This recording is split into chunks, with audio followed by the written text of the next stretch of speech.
مرکز مطبوعات وزارت کارهای داخلی تاجیکستان خبر داد که روز 12 سپتامبر سال 2023 در دو صدمه نقلیاتی در دوشنبه و جماعت یزگلام نویه ونج 2 نفر، یک کودک 7 ساله و یک زن 57 ساله جان داده، 4 نفر دیگر جراحت برداشتند. از جمله نیمه دوم روز 12 سپتامبر سال 2023 تخمینا ساعت 18:00 دقیقه راننده ماشین تمغه خوندای اونت مرتضیف اکمل خان سال تولدش 1995 ساکن نویه رودکی هنگام حرکت با روی ماشینگرد کوچه حمدانی از سمت کوچه 41 به سمت کوچه کریم فشار دوشنبه در روبروی بنای استقامتی کوچه اسپیچک پیادهگرد نابالغ ابراهیم زاده سامان سال تولدش 2016 ساکن پایتخت را پخش نموده است. در نتیجه نابالغ ابراهیم زاده سامان جراحت وزنی جسمانی برداشته در جای حادثه به هلاکت رسیده است. 12 سپتامبر سال 2023 تخمین ساعت 11:30 دقیقه راننده ماشین تمغه تویوتا لند کروزر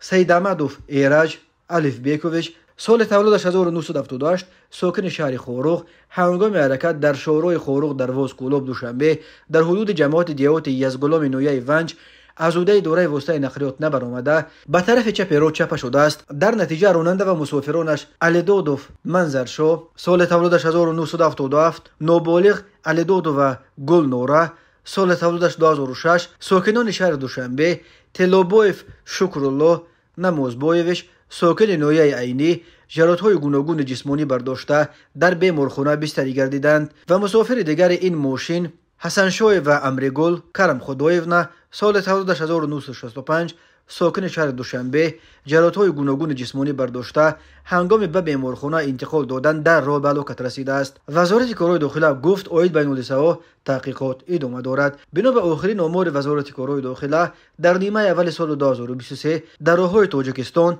492 صدمه و 193 نفر به هلاکت رسیده، 514 نفر دیگر جراحت برداشتند. هر سال بر اثر صدمه ها در راه‌های تاجیکستان تا 400 نفر به هلاکت رسیده، بیش از 1200 تن دیگر معیوب می شوند.